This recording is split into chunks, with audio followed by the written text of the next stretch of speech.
ibadah, terus nanti kita berdidik anak itu juga ada ilmunya.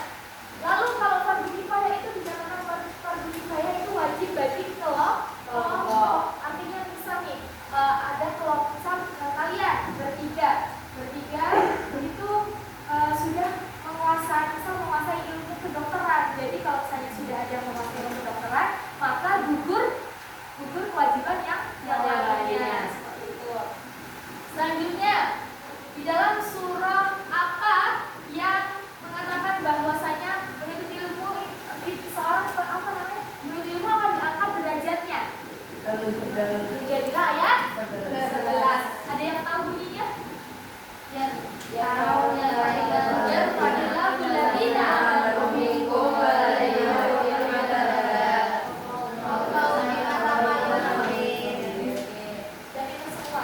Alhamdulillah, amin. Oke, selanjutnya kita masuk ke simatul muta'alim. Tapi sudah dibahas semuanya? Oke. Kalau sudah, simatul muta'alim apa artinya simatul muta'alim? Sifat atau ciri-ciri? Jadi seorang penuntut itu ada ciri-cirinya, ada sifatnya. Nah, di sini Ana akan menjelaskan mungkin 4 sifat saja, nanti setelahnya akan dijelaskan oleh Ustaz kita di pertemuan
rihabat sadri fi mawaqil khilaf alladhi masdaruhul ijtihad.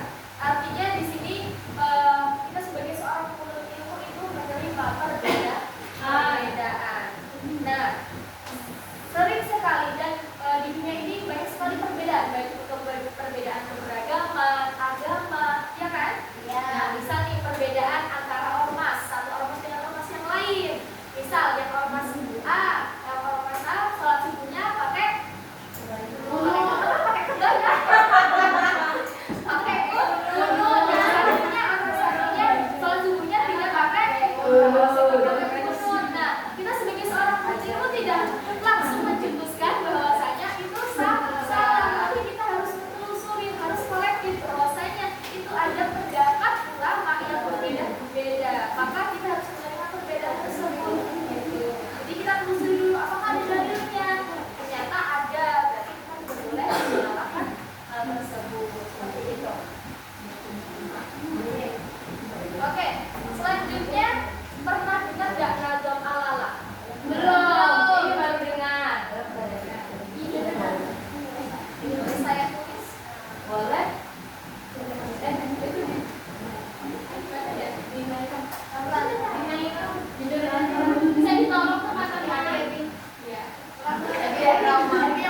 tidak akan mendapatkan ilmu kecuali 6 perkara. Yang pertama, cerdas, sabar, terus cerdas, semangat, sabar, ada biaya, terus petunjuk guru dan masanya lah lama, waktunya lah lama.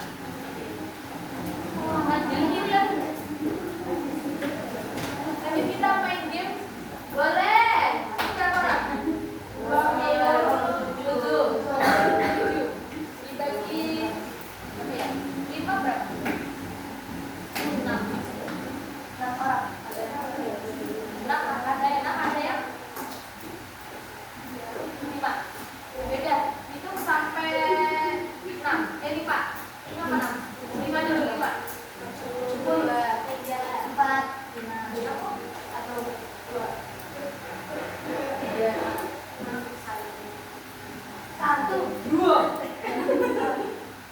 Mana 5? 5. 1, 2, 3, 4, 5. 1,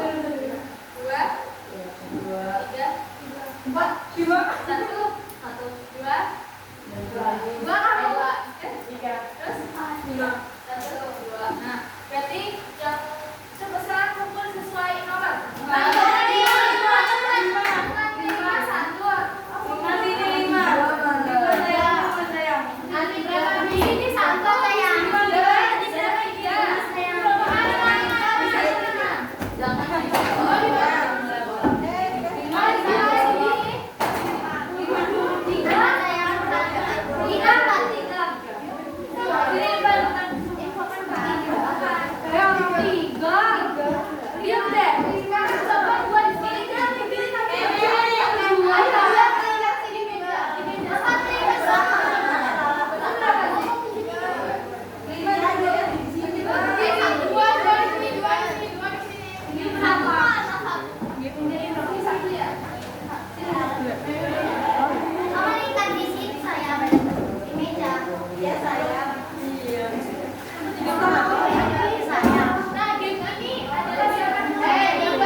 Selamat